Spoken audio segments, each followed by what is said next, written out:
Last year's SummerSlam was weird. It felt like it lasted for 3 days, had genuinely one of the best matches in the history of the event, debuted a new tuck shop world title to mass ridicule, and ended with a man having his head intentionally caved in as a room full of witnesses became increasingly uncomfortable. What's he doing, Daddy? What's he doing? The first SummerSlam since WWE reinstated the brand separation wasn't an out-and-out bad show at all, but it was a strange and often difficult watch. I'm Adam from WhatCulture.com, and here are 10 fascinating facts about SummerSlam 2016. Number 10, Sheamus vs Cesaro was moved to the pre-show.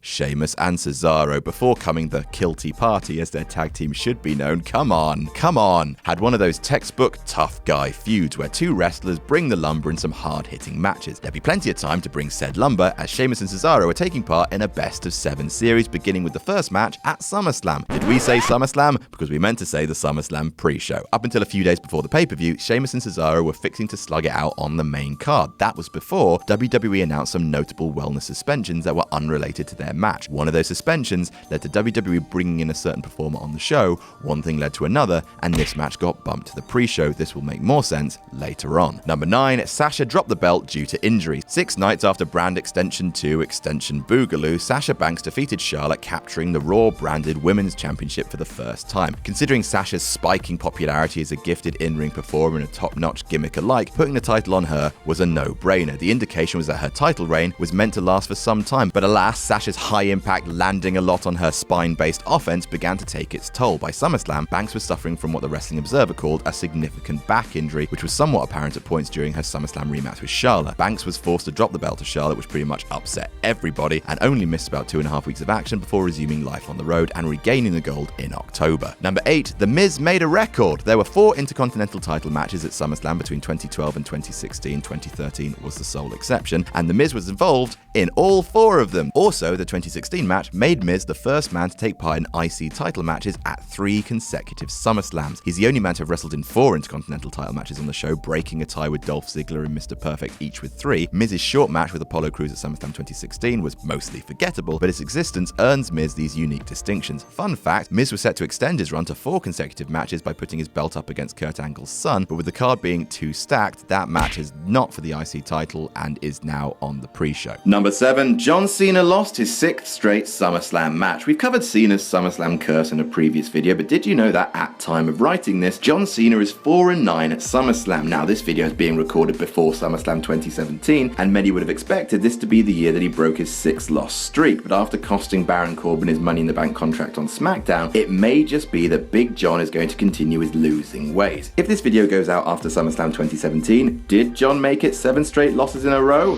Drum roll.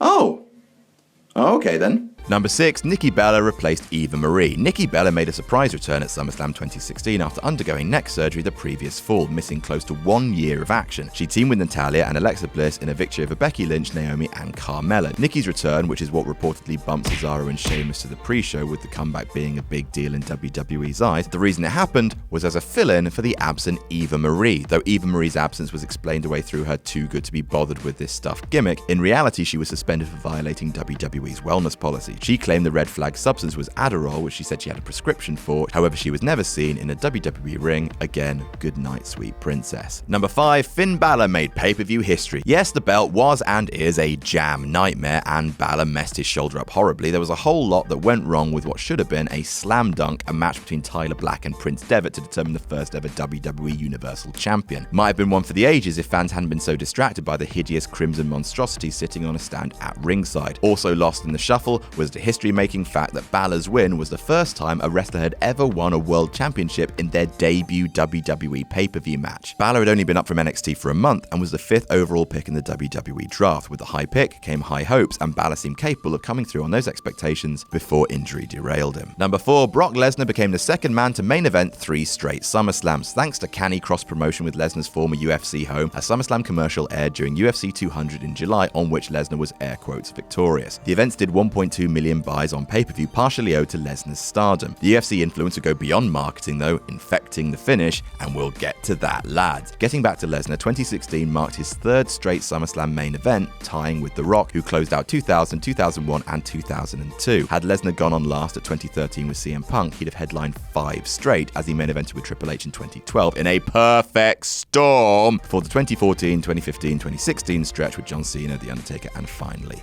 Orton's head. Number 3, Mike Keota didn't know the finish. There was plenty of confusion during the end of the Lesnar-Orton main event, and the confusion wasn't exclusive to poor Randall and his elbow-addled brain. Not only was the crowd perplexed as to why Brock was slowly killing this poor man, but referee Mike Keota was pretty puzzled himself. That's because he wasn't told what the finish was going to be. He wasn't like Chad Patton at WrestleMania 30 not knowing the Lesnar-Undertaker finish, because all Chad had to do was count Undertaker's shoulders down. Keota knew Lesnar would win, but he wasn't told it was going to end via stoppage of some sort. All he could do was watch when the medics hit the ring to assist the wounded Viper. It's most likely that WWE planned the uncomfortably flat finish by making it seem Lesnar had gone too far with the beating. If even the referee is breaking character without a clue of what to do next, it weaves a little more reality into an already bloody tale. Number 2, Orton was told Lesnar could safely bust him open. The practice of blading went away as WWE moved towards a family-friendly product in 2008. Few wrestlers have bladed since, because the idea of wrestlers slicing their own skin with a razor blade at the behest of their boss sounds a tad heinous to sponsors and network executives. In truth, blading is actually way safer than what transpired at SummerSlam 2016. According to Dave Meltzer, Orton was told earlier on that Sunday that Lesnar knew how to split Orton's skin with a carefully placed elbow strike, which would prevent the need for a blade. That way, any blood spillage could be said to be a mere accident in case a sponsor complained. If only it were that simple. Not only did Randall bleed like a stuck pig, but the scripted beating also gave him a concussion, which WWE, in the midst of a class action lawsuit no less, worked to cover up. And number 1, Lesnar was confronted by Jericho. Few people in WWE knew how the Lesnar-Orton match was supposed to end. Joining Mike Keota and virtually everyone else outside that loop was Chris Jericho, who was alarmed by the amount of bloodshed that had taken place. According to Meltzer, Jericho had asked Michael Hayes if that was a planned finish, and keeping secrecy, Hayes wouldn't answer. Just as Jericho began to flip his lid, Lesnar returned to the gorilla position and thought Jericho was bad-mouthing him. By Jericho's account, the two quickly came nose to nose. Meltzer's report indicated that both men got physical, citing that one version of the story had Jericho shoving Lesnar up against a wall. The two reportedly tangled until Triple H and Vince McMahon intervened, at which time Vince made it clear to Jericho that Lesnar's thrashing of Orton was planned. Things then cooled down even more when Orton corroborated the story that Lesnar wasn't taking liberties with him, even though, well, gosh, look at his head, he sorta did.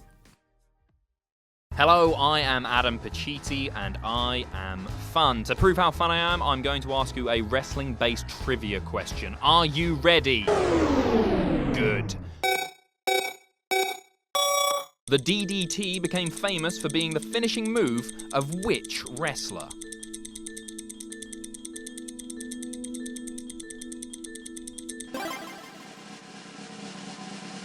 The answer is Jake the Snake Roberts. That was fun. For more fun, buy the What Culture Wrestling trivia game, available now at shop.whatculture.com.